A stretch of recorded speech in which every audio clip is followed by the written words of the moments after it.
Šta su nam ključni izazovi koji sprečavaju rast ovog segmenta prozumera?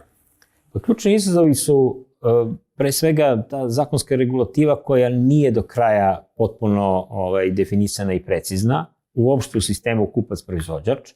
Sa druge strane, ono što je vrlo značajno je to interesovanje građana, odnosno mi živimo gde živimo i više puta su ljudi se opekli u raznim situacijama i postoji, da kažemo, određena skepsa prilikom odlučivanja.